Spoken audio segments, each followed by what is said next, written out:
Alright guys, thanks for tuning in. We'll cover the late 1860s and 1870s, known as Reconstruction, mostly from the book Death of a Nation, plus my online research.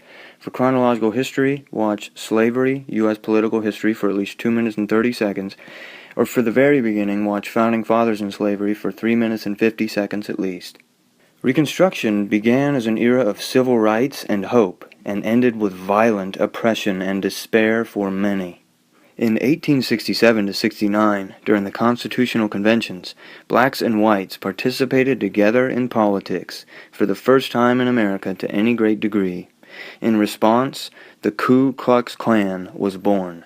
But first, after the Civil War and abolition, not only did the pro-slavery Democratic Party lose the dirt-cheap labor of the slave plantation — remember, no Republicans ever owned slaves — blacks were electing Republicans, 2,000 of whom were blacks elected to important political office in the South.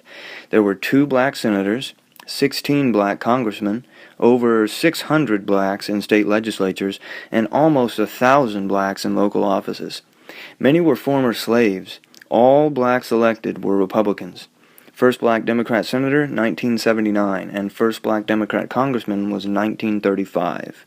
So, in response to black voters unseating Democrat politicians, former Confederate general, now a delegate to the DNC, Nathan Bedford Forrest, founded the Ku Klux Klan to be the domestic terrorist arm of the Democrat Party. Even the left-wing progressive historian Eric Foner admits this. The Klan conducted a reign of terror by shooting, burning, and lynching, often with large Democrat crowds who ate and drank while watching torture for their entertainment. They targeted blacks to suppress their vote, and targeted white Republicans who went south to help educate blacks and integrate them into the political process. Traveling through the South, Republican Carl Schurz was horrified to see, in county after county, decomposing corpses suspended from trees or lying in ditches and on roadways. Leaving them in public was an intimidation tactic, also used by kings in feudal times or authoritarian regimes to this day. Try taking just a moment to imagine the hell that these folks had to live through. It's truly heartbreaking, especially if you have a vivid imagination like I do. Republican Reconstruction-era efforts included 3 landmark constitutional amendments. The 13th Amendment abolished slavery. The 14th Amendment extended equal rights under the law to all citizens, and the 15th Amendment granted blacks voting rights. These are Republican efforts because only 16 of 80 Northern Democrats voted for the 13th Amendment, and 0 Southern Democrats. Only red states ratified it.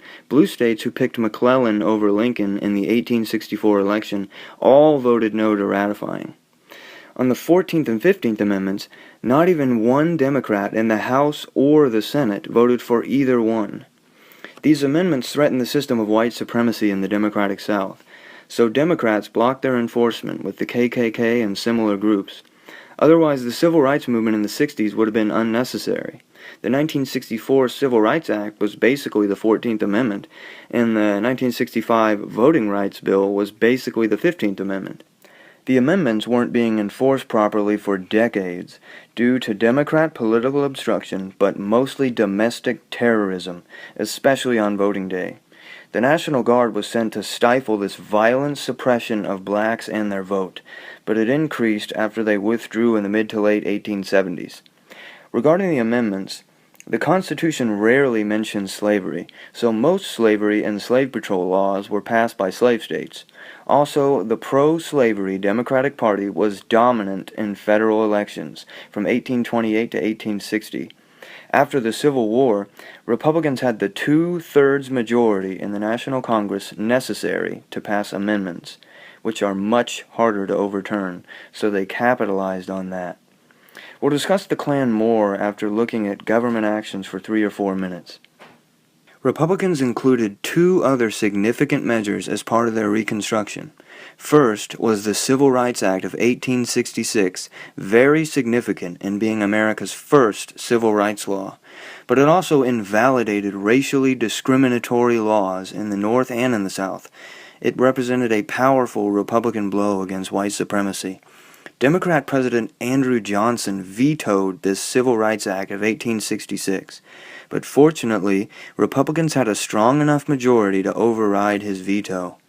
Secondly, Republicans sought to give freed slaves a start in life by giving them access to education and ownership of land confiscated from the Confederacy. The Civil War supplied a precedent. Toward the end of the war, Union General William T. Sherman issued Special Field Order No. 15 that reserved coastal land in Georgia and South Carolina for liberated slaves.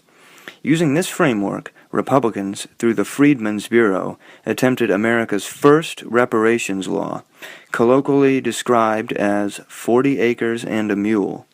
Sadly, President Johnson was more successful in thwarting the Freedmen's Bureau, the Republican mechanism for giving newly freed blacks a fresh start. Using pardons, Johnson restored plantations to their former owners, thus depriving the Bureau of land available to issue to blacks, thus ended 40 acres and a mule, a policy worth trying that was abolished by a Democratic president. In December 1867, President Johnson, in his annual message to Congress, asserted that African Americans, quote, possess less capacity for government than any other race of people, and no independent government of any form has ever been successful in their hands. On the contrary, wherever they have been left to their own devices, they have shown a constant tendency to relapse into barbarism. That's my best Southern gentleman's accent, but if that sounded racist to you, that's because it is. Johnson's statements were also very ironic, given that racist white Democrats were joining the Klan and brutalizing people. Kind of funny, but not really. It's pretty obvious why Johnson and the Democrats didn't want blacks voting.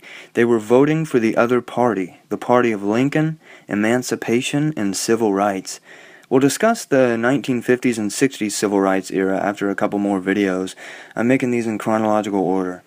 So, Democrats also struck at Republican attempts to include blacks in the Southern economy.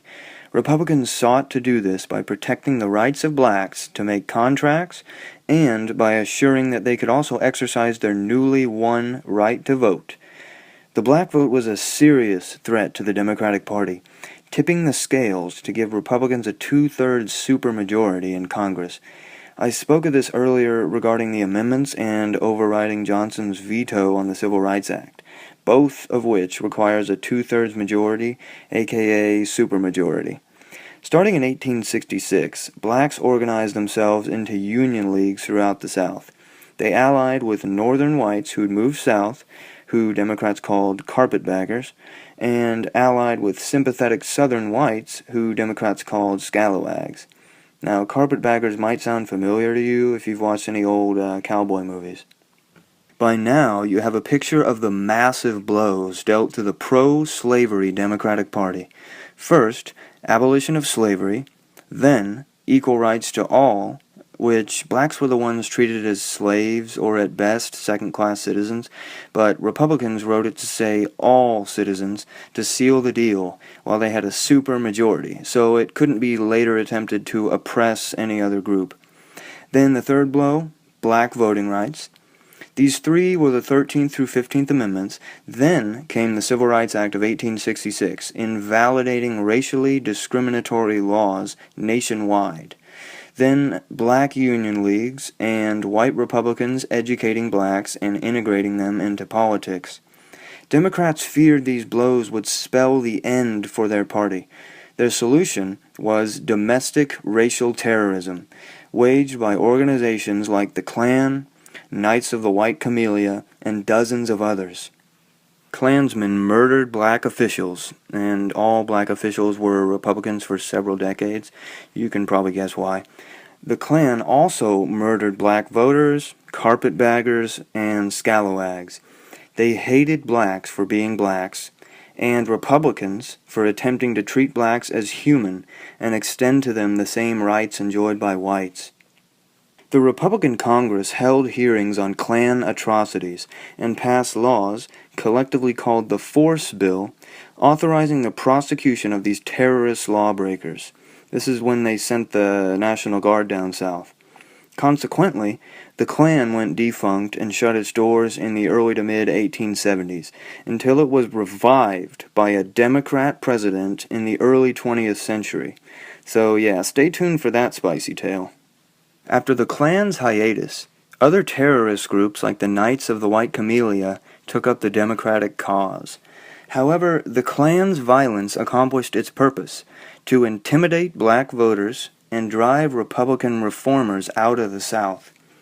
Progressive historian Eric Foner makes it clear that, as a domestic terrorist group serving at the behest of a political party, the Klan resembles the Nazi brown shirts of the 1920s and 1930s. The brown shirts were the domestic terrorist arm of Hitler's National Socialist German Workers' Party, or Nazi Party for short. Also, Hitler modeled his brown shirts after Mussolini's black shirts, who were, as you can probably guess, the domestic terrorist arm of Mussolini's Italian Fascist Party. We'll discuss fascism after I make one or two more videos first. So, to tie this up, Reconstruction came to a rude halt in the late 1870s, partly through Democrat political obstruction, but mostly thanks to domestic terrorism committed by the Klan, Knights of the White Camelia, and numerous similar groups. Democrats defeated the Republican attempt to protect blacks, enfranchise them, and give them a shot at their own American dream. After the Civil War, which was America's bloodiest war to this day with 650,000 dead, and after years of Klan violence, battle-fatigued Republicans finally retreated from the South, leaving it in the dirty hands of the Democratic Party for a century.